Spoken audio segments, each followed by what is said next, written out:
Next, from Carbondale, Illinois, our one-on-one conversation with Karen Freitag, Executive Director of Southern Illinois Regional Social Services. We hear of the efforts to treat mental illness and drug addiction and the effect of the state's fiscal crisis on those efforts. This runs about 20 minutes.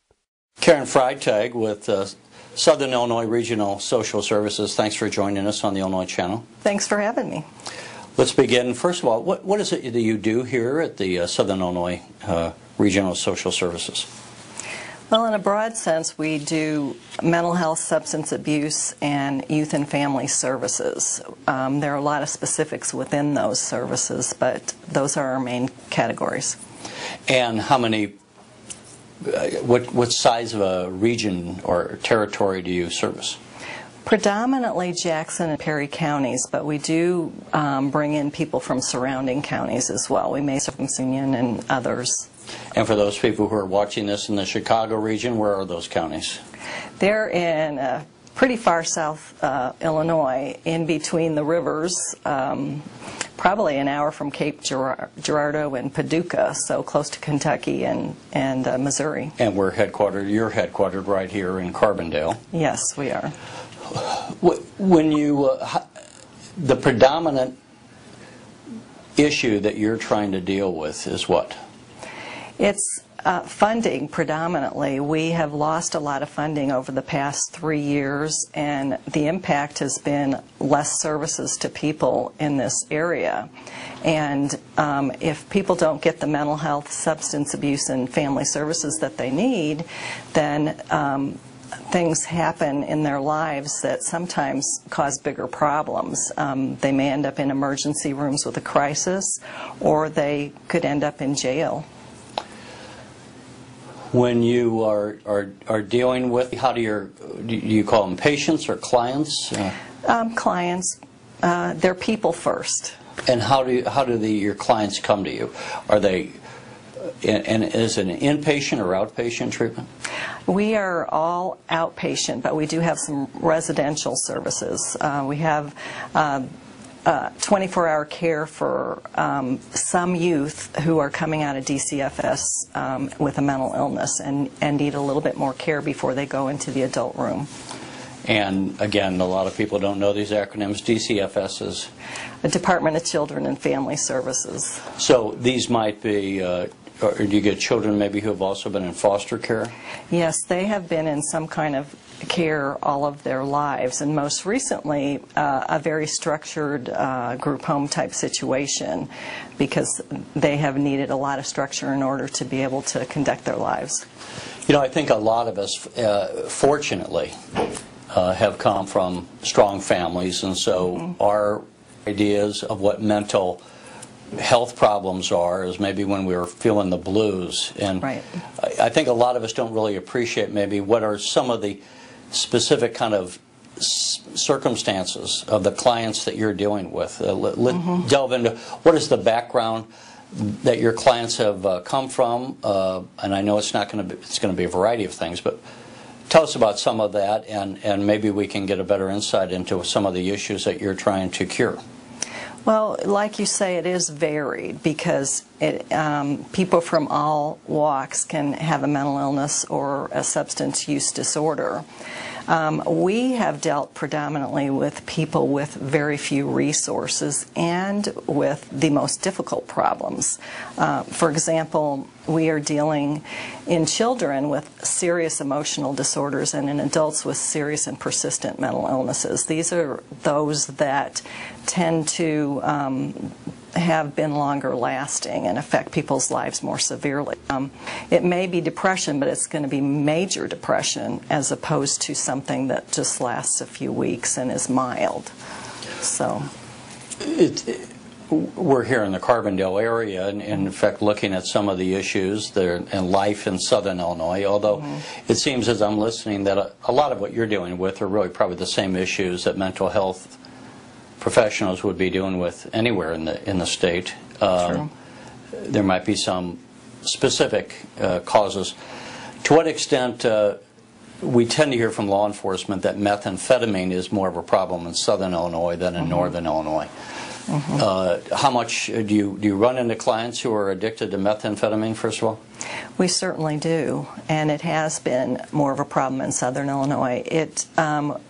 But law enforcement and organizations such as SIRS have dealt fairly effectively with it. So in substance use, the drug of choice tends to change according to how well law enforcement is clamping down and treatment and things like that. So opiates and abuse of prescription drugs is becoming a bigger issue. Heroin's becoming a bigger issue right now. So on the treatment side, and when you get into things as we're talking about methamphetamine and heroin, that almost, is that a mental health issue? Is that is that classified? What do we mean? Maybe we ought to start. What do we mean? When we say mental health issues? What are some of those issues that we classify as mental health issues? Well, it would be disorders that are classified in it's the Diagnostic Statistic Manual, and it's things like depression, bipolar disorder, schizophrenia, things like that. A substance use disorder is not necessarily considered a mental illness, but a lot of times they're co-occurring. And for example, somebody with schizophrenia may self-medicate and then they develop an addiction. So they sort of go hand in hand at times, but not necessarily so. And what success do you have in treating those with substance abuse? Pretty good success. We have an excellent small but mighty team of counselors who work with people individually and in groups and try to keep really current with whatever drugs and alcohol are happening right now. And I can't remember the percentage right now, but you have a fairly good turn. Yeah. And once is there much relapse of those clients? Or? With substance use disorders there's a lot of relapse, and it may take several tries before somebody ultimately clicks in and gets where they want to go. Addiction is really, really difficult. Given the state is struggling as it is financially, and we brushed up against this topic earlier, but I wanted to go back to it. What would you say to those that would say, right now is not the time for the state to be spending more money on anything? And secondly, that when we deal with issues of mental health, I think there's a presumption that it's difficult to know if somebody has mental health or just depressed, and they should suck it up, frankly. And if we can see a broken arm, we can see a broken leg, we know you send them to the hospital to treat those things. We can see the results of it being treated. Is there? Well, before I go off too much, what would you say to those that bring up those kind of issues that I think they fear from a financial standpoint, that trying to make mental health coverage equal to treating physical ailments is a black hole into which we would just pour any amount of resources and maybe not have tangible results? Right, and the research has shown that it's not going to cost that much more when you're talking about parity between mental health and physical health issues. And I would contend that if you do not spend the money on mental health and substance use issues in the treatment arena, and even in the prevention area, you're going to spend it in law enforcement and institutions, which are very much more expensive than treatment is. It's really, really efficient and effective to use our tax dollars on intervention and service.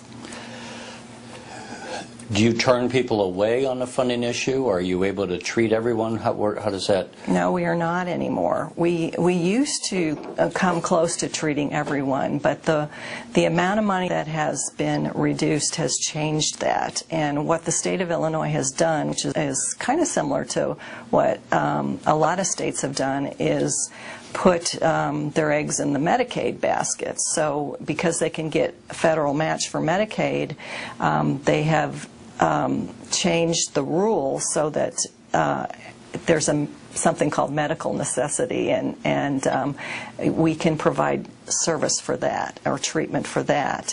And they've cut the amount of state dollars going into services. So people who are not Medicaid eligible can only get a very, very limited service. They may have the same needs as somebody on Medicaid, but they cannot get the services, and we can't provide it because we're not funded to do it.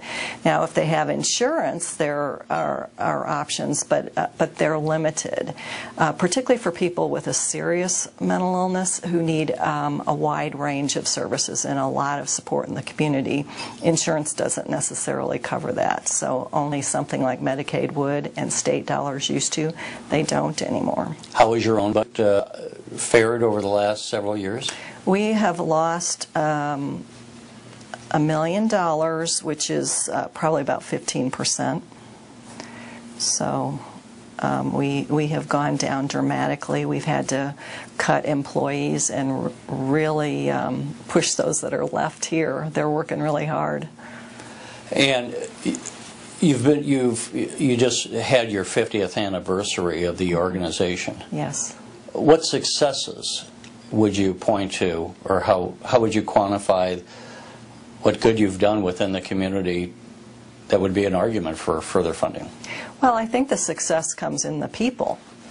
We've had successes in every arena with youth and adults and people who need just to live in their own homes in the community. We can point to success.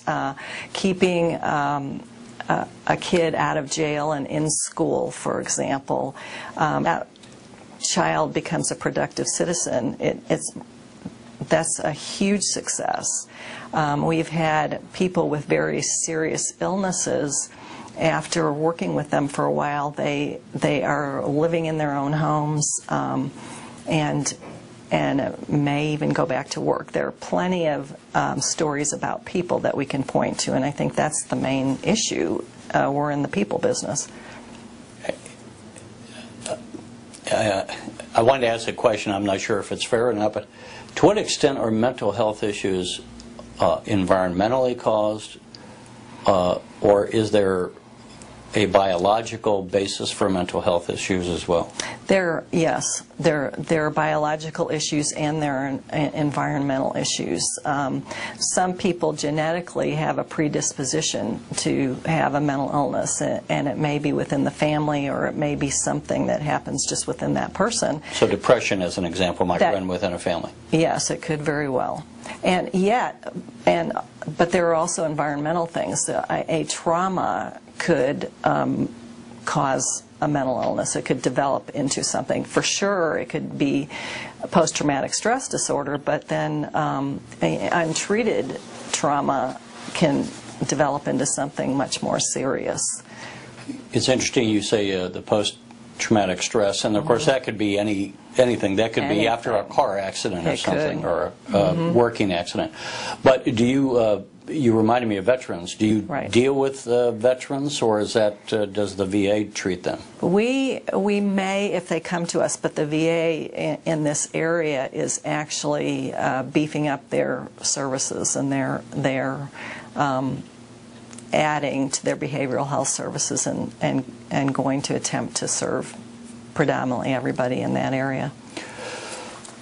When you treat some of the children who have perhaps been abused, or maybe they've not physically abused, maybe they've had just a lack of love, how do you treat them, and again, with what success? There are a variety of ways, but I'll give you a couple of examples. One is mentoring. We have a Big Brothers Big Sisters program, so we match a child with a caring adult who has been thoroughly screened, and that adult is a friend to that child for a minimum of a year.